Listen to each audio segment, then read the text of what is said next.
The string quartet had just struck up another slow waltz when I caught the glow of Emily's phone lighting the hollow beneath her cheekbone. The screen tilted just enough for me to read the single line that detonated everything. Can't wait to feel you again tonight, bride or no bride. My stomach folded in on itself like a cheap lawn chair. She thumbed the glass dark, slid the phone into the tiny satin purse clipped to her garter, and glided back into Sarah's arms as if the message had never existed.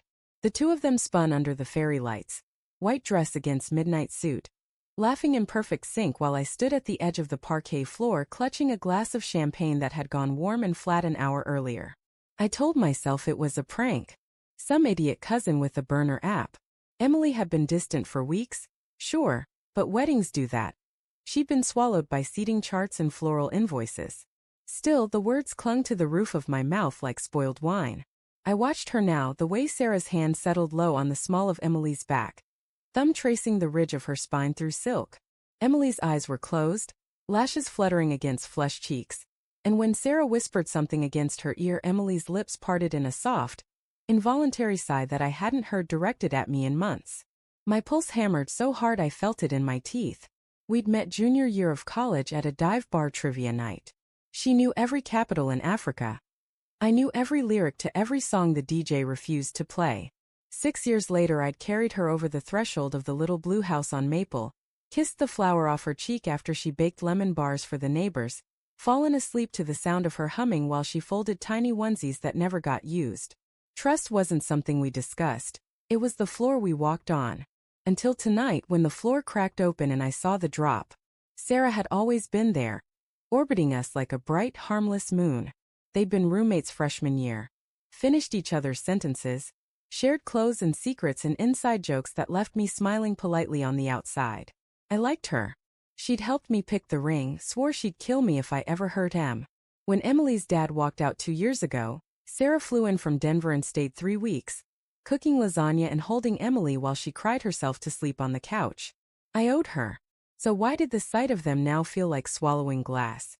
I drifted through the crowd, nodding at uncles, accepting slaps on the back, every congratulation sounding like a nail in a coffin I hadn't realized was mine. At the bar I ordered a double bourbon I didn't taste. Mark, my best man, followed me. You look like someone kicked your dog, man. What's up? I started to lie, then didn't. I tilted my phone toward him, the screenshot I'd managed while pretending to check fantasy football scores. His face went slack. Jesus, Alex. You sure that's? He didn't finish. We both knew Emily's passcode. I'd used it 100 times to add events to her calendar. The thread went back 8 months. Pet names I'd never heard. Plans for hotel rooms in cities I thought were solo work trips. A photo of Sarah's bare shoulder with Emily's teeth marks blooming purple against the skin. Mark put a hand on my arm. You want me to get her away from Sarah? Make a scene. I shook my head. A scene would be easy. The truth was harder. I found them near the garden doors, moonlight spilling over the hydrangeas. Emily's veil had slipped. Sarah was fixing it, fingers gentle at the nape of her neck. Hey, I said, voice scraped raw. They turned together, mirror images of surprise. Sarah recovered first. Grooms cutting in? She offered me Emily's hand like it was a baton in a relay. Emily's smile faltered when she saw my face. Alex? Baby, you okay? I took her fingers, they were ice. We need to talk. Sarah's eyes flicked between us, something unreadable passing over her features. Regret? Triumph? She stepped back. I'll check on the cake. The door swung shut behind her. Emily searched my face. What is it? I pulled out my phone, opened the screenshot, held it up. The garden suddenly smelled too sweet, cloying. Her breath hitched. She didn't deny it. Didn't gasp or cry or slap the phone away. She just closed her eyes like I'd struck her and she was bracing for the next blow. How long? I asked. My voice cracked on the second word. She opened her eyes. They were glassy but steady. Since February. 6 months. Half the time we'd been engaged. Sarah. The name tasted like rust. Emily nodded once. I didn't mean for it to happen. I swear, Alex. It was comfort. Dad leaving wrecked me and you were so patient, but patience started feeling like distance, and Sarah, she just knew. She always knows. Her voice broke. I kept thinking I could stop. That after the wedding it would fade. That I could choose you clean. Choose me clean. Like I was a shirt she'd spilled wine on and planned to bleach later. You let her touch you in our bed? The question tore out before I could stop it. Emily flinched. Never here. Never in the house. As if that made it sacred. I laughed, a sound like tearing paper. Do you love her? The real question, the one clawing up my throat. Emily's tears finally spilled. I don't know. I love you. I do. But with her it's easy. Like breathing. Easy.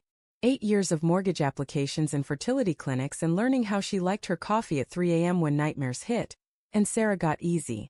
I wanted to scream, to shove the trellis over, to drag her back inside and make her dance with me until the lie suffocated. Instead I stood there, the man who'd memorized her laughter lines, watching them blur. I thought the distance was wedding stress, I said. I thought if I just held on tighter. She reached for me, I stepped back. Her hand hung in the air between us like a bridge burning. I'm sorry, she whispered. I'm so sorry. Sorry didn't stitch the rip. Sorry didn't erase the image of Sarah's mouth on the curve of my wife's neck, while I slept 10 feet away in the guest room because Emily said she needed space to process. Inside, the quartet launched into our first dance song. Couples swayed under paper lanterns. I saw Mark watching from the doorway, face grim. Sarah stood beside the DJ, arms crossed, eyes on the floor. Emily followed my gaze. What happens now? She asked. Such a small question for such a big ruin. I thought of the honeymoon tickets in my suitcase, the villa in Santorini with the infinity pool she'd circled in the brochure. I thought of coming home to the blue house and packing her books into boxes while she watched from the porch. I thought of waking up alone and realizing the bed would never smell like her coconut shampoo again. I don't know, I said. The honest answer finally. She nodded, swiped at her cheeks with the heel of her hand, smearing mascara into tiny starless galaxies. I'll tell my mom I have a migraine. We can leave separately. Give you space. Space. The word we'd weaponized for months. I almost laughed again. Yeah, I managed. Space. She walked back inside first, veil trailing like a surrender flag. I stayed in the garden until the music stopped and the caterers began stacking chairs. Mark found me an hour later, handed me a flask. We didn't speak. When the last car pulled away, I stood in the empty lot, gravel crunching under my rented shoes, staring at the fairy lights blinking out one by one. Somewhere inside those walls my marriage had ended with a waltz and a text message. I pulled the ring from my pocket, hers, the one I'd slipped on her finger 6 hours earlier while promising forever, and turned it until the diamond caught the moon. Then I slipped it into the koi pond and watched the ripples swallow the last glint of us. Love doesn't die in screaming matches or slammed doors. It drowns quietly in a garden no one will remember, while a string quartet plays a song you once believed was yours alone.